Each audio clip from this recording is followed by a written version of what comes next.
Ciao ragazzi, sono Fabio Cuffari, pittore italiano e in questo tutorial vi spiegherò come dipingere la corteccia del legno coi pastelli. Sto lavorando a un dipinto nel quale il mio personaggio principale tiene in mano un bastone magico di legno. Questo bastone è illuminato da un falò che c'è in basso nel dipinto, quindi una luce calda mostra bene tutto il lavorio sulla corteccia del legno. Dipingendo una sezione di questo bastone di legno vi spiegherò esattamente che materiali uso e qual è il processo per arrivare a una resa realistica. Vediamo come si fa. Come prima cosa un po' di colore di fondo. È una cosa che faccio spesso, stendere un po' di gessetto proprio adiacente alla parte che devo dipingere. Questa è già una cosa molto importante perché per effetto dei contrasti e degli accostamenti riuscirete a scegliere meglio i colori per dipingere. Ok, io inizio qui con questo gessetto della Blox che è un ocra arancione. Perché utilizzo questo gessetto? Allora, siccome tendenzialmente quello che faccio è partire dai colori un po' più scuri per poi arrivare a quelli più chiari illuminando, allora in questo caso è il colore della parte illuminata del bastone più scuro. La stesura di questo gessetto è una base. Io lo utilizzo anche già un po' per modellare le forme di luce del bastone. Qui è importante non fare tanta pressione col gessetto perché il gessetto rilascia una quantità di materiale considerevole, è una cosa che cambia anche in base alle marche, però bisogna andarci piano. Utilizzo anche poco giallo per creare un'unità con la parte di sopra che era già stata fatta. Ok, qui cominciamo il lavoro con i pastel pencil. Io inizio con questo arancione 0,50 della Caran d'Ache con il quale comincio a modellare un po' di più tutte queste linee, queste fessure, queste striature che ci sono sul legno. Quindi qua la punta del pastel pencil mi fa molto comodo.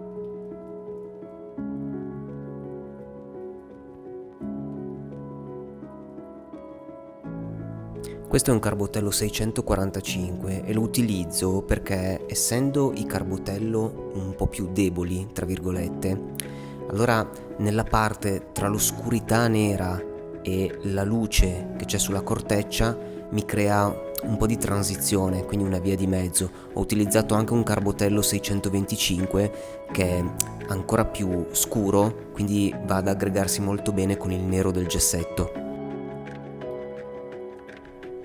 Allora, adesso prendo un gessetto nero, in questo caso della Giraud, per lavorare anche la parte di ombra del nostro bastone e qui faccio un uso molto particolare del gessetto.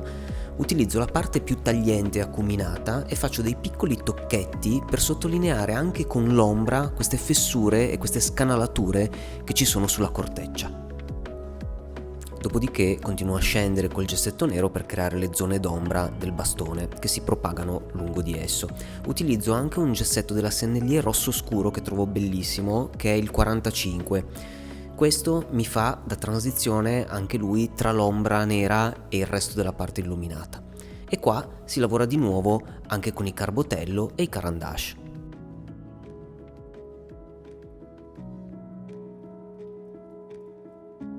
Tiro in ballo altri colori tipo il 310 della Carbotello rosso e pian piano comincio a fare anche qua dei tocchettini con più pressione grazie ai miei pastel pencil e suggerisco un po' meglio i volumi e le forme di queste piccole scanalature e anche delle irregolarità del legno. Poi con un gessetto arancione, in questo caso della Giraud, un arancione chiaro, creo sempre una certa unità. Qui utilizzo anche un gessetto giallo e guardate che intensità che hanno i gessetti gialli. Questo è un gessetto giallo della Blox. Considerate che sono gessetti davvero intensi e secondo me sono poco lavorabili, nel senso che sopra di essi ci tornerò molto poco, infatti tendenzialmente li uso alla fine per dare le luminosità più forti. Qui sto usando un Caran d'Ache giallo numero 300 che mi serve sempre per creare quell'unione con i colori sottostanti.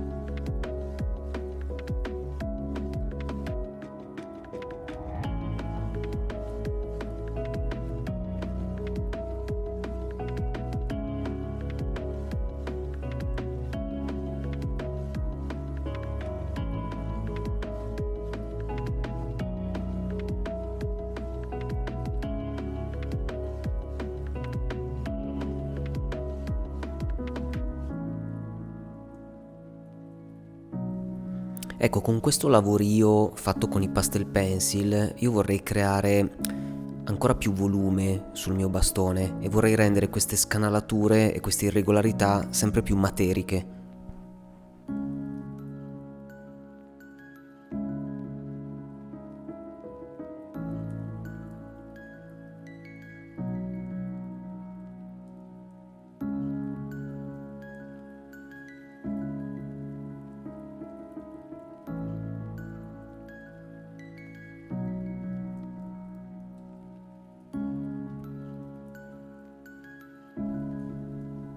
Ok, qui utilizzo di nuovo un giallo, in questo caso è un giallo della Blox, non ricordo esattamente che numero sia, non ce l'ho scritto, anche perché io utilizzo davvero tantissimi colori diversi e una cosa che è molto difficile è annotarsi e o ricordarsi tutti i numeri di tutti i colori.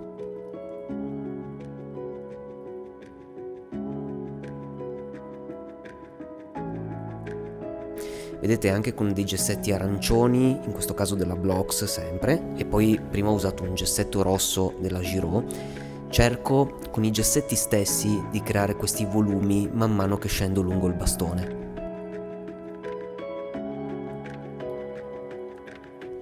Dopo aver utilizzato un po' di ocra rossa della Giraud, col Carbotello 625 sempre a creare un po' di unione tra l'ombra e la luce, e poi qui inizio a usare il Caran d'Ache nero, quindi cerco di allungare un po' queste ombre sempre nelle fessure con il Caran d'Ache nero, che è più delicato di un gessetto ovviamente, bello appuntito, e come vedete disegno un po' sostanzialmente queste piccole scanalature in ombra.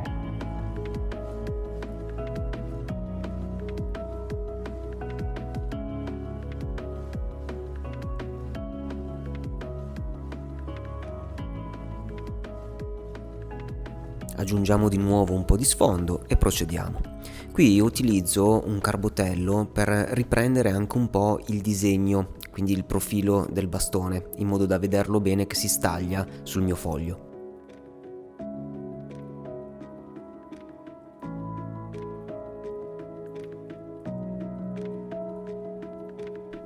Ok, qui utilizzo un'ocra rossa scura della Sennelier che credo sia 002, è un colore che mi piace tantissimo e che uso tantissimo. Poi con il giro nero continuiamo a tracciare, proprio stendendo il gessetto, queste scanalature in ombra sul bastone.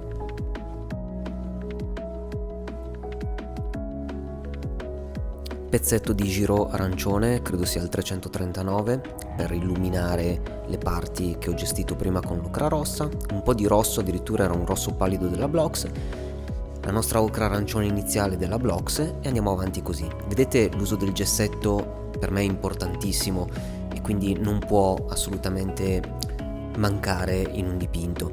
I pastel pencil veicolano un po' il tutto e servono a curare meglio i dettagli, ma la vera pittura a pastello è fatta con i gessetti.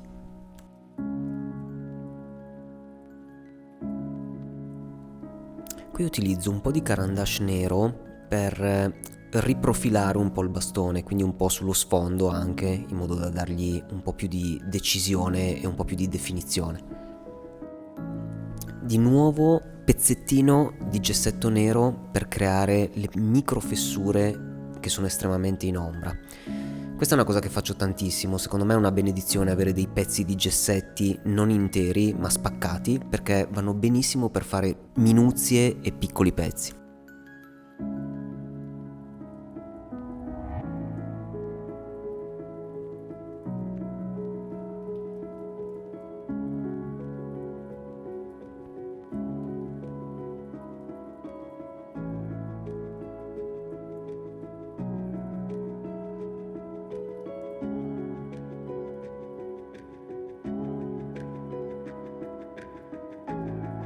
Ecco, vedete questo carbotello, dovrebbe essere un 670, con la sua delicatezza, come va a sciogliersi sul fondo nero dato a gessetto e quindi crea già un bel volume al bastone. Sono queste le cose che cerco anche con il carbotello e con alcuni pastel pencil.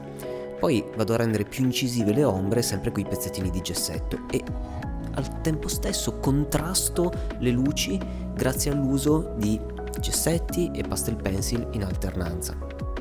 Qui sto usando un gessetto arancione della Blox che va a illuminarmi ancora di più la parte chiara. Non dimentichiamoci che alla fine userò i gessetti gialli, che sono i più luminosi, per dare la massima luce al mio bastone.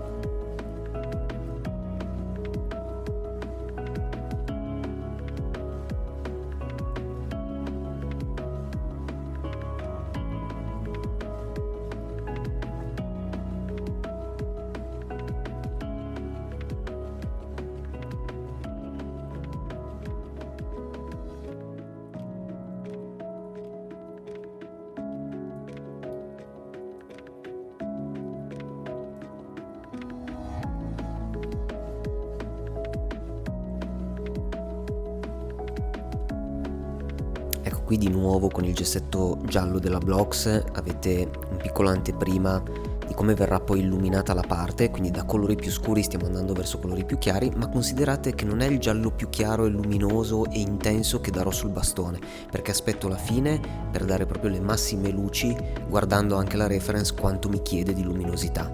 Quindi poco per volta e con pazienza.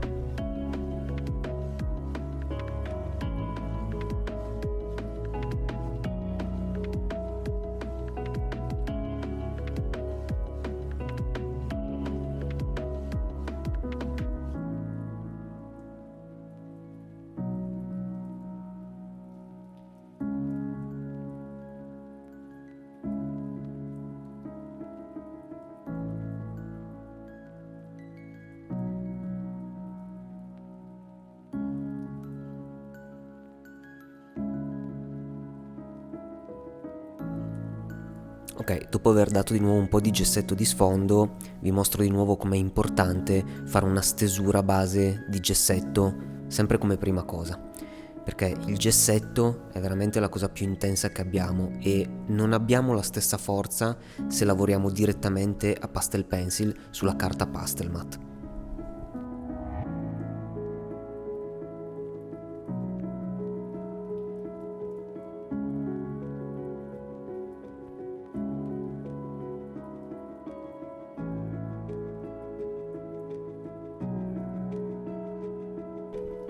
Ricominciamo il lavorio con i pastel pencil, quindi carbotello e carandash, come vedete, per delineare meglio la struttura del bastone, con tutte le sue forme interne, con tutte le sue irregolarità, con queste scanalature che trovo bellissime e dal momento che sono illuminate da un fuoco che c'è in basso a destra nel dipinto, si vedono molto bene, quindi creano dei veri e propri disegni sul bastone.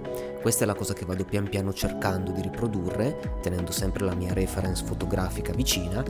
E oltre a essere divertente e rilassante è anche una sfida cercare di capire i colori, di trovarli e di rendere queste strutture, queste forme il più veritiere possibile. Anche senza grossi discorsi potete rendervi conto guardando qua, mentre metto il gessetto a illuminare, quanto il gessetto sia intenso. Il gessetto ha un'intensità incredibile e sovrapporre gessetti un layer sopra l'altro, andando, come ripeto, dai colori più scuri verso quelli più luminosi, offre un volume incredibile.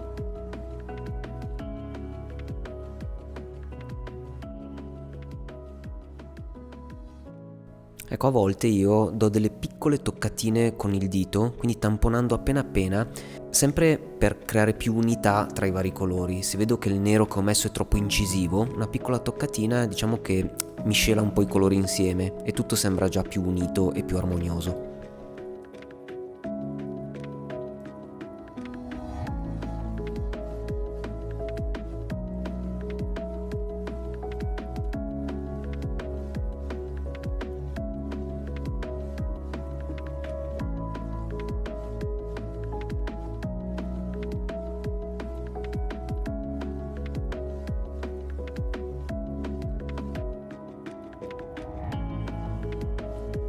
Ricordate, dai colori più scuri verso quelli più chiari, e così subito si otterranno una tridimensionalità e un volume.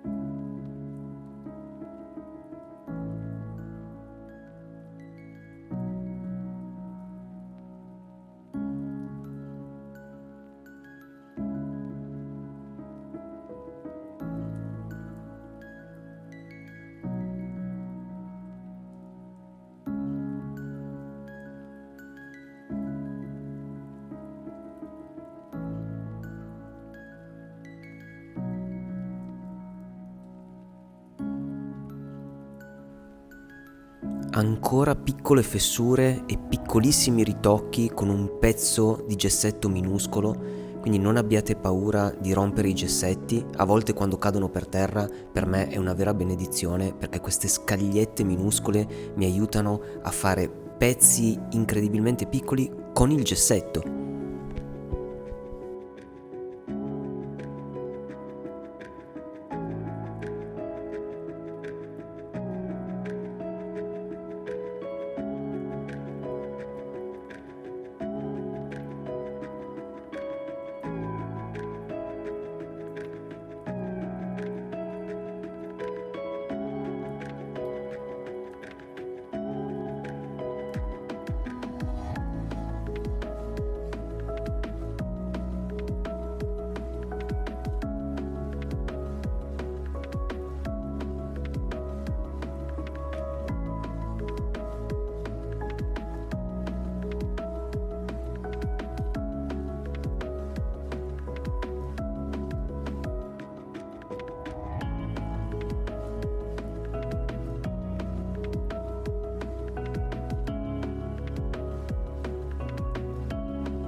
Vedete il gessetto giallo che bella luce sta dando al bastone e come lo rende realistico.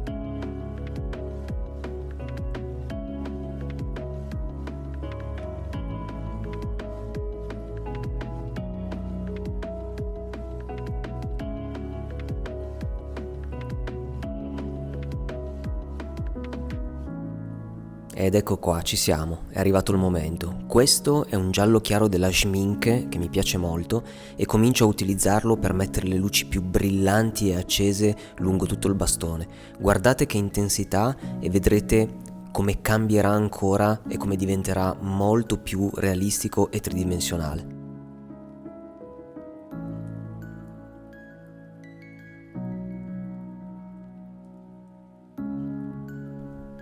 Ecco, qui utilizzo ancora un altro giallo della Rocher, un giallo incredibilmente potente.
Ok, perfetto. Da questo momento quello che vedete sono migliorie e perfezionamenti finali sul bastone.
Ecco fatto. E adesso, come ciliegina sulla torta, prendo il nero più potente che ho tra tutti i gessetti e vado a ritoccare ancora un po' la parte di sinistra, cioè quella in ombra. Con un nero più forte sottolineo l'ombra e rendo il bastone ancora più definito, staccato e tridimensionale. Guardate che effetto fantastico.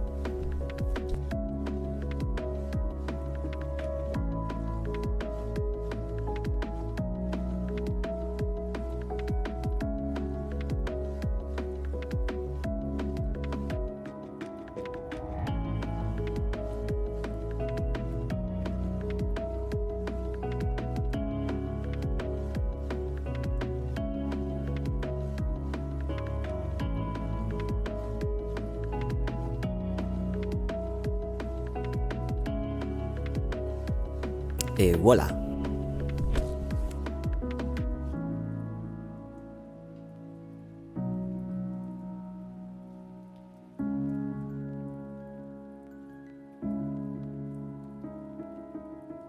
Vi è piaciuto questo tutorial? Spero di sì. Continuate a seguirmi sul mio canale YouTube e ricordatevi di cliccare sulla campanella per rimanere aggiornati sulle mie pubblicazioni. Se vi fa piacere potete anche sostenere me e tutto il mio lavoro di pittore su Patreon, dove peraltro pubblico dei corsi di pittura e di disegno una volta al mese. Inoltre passate a trovarmi sul mio sito web ufficiale fabiocuffari.com. Ciao, alla prossima!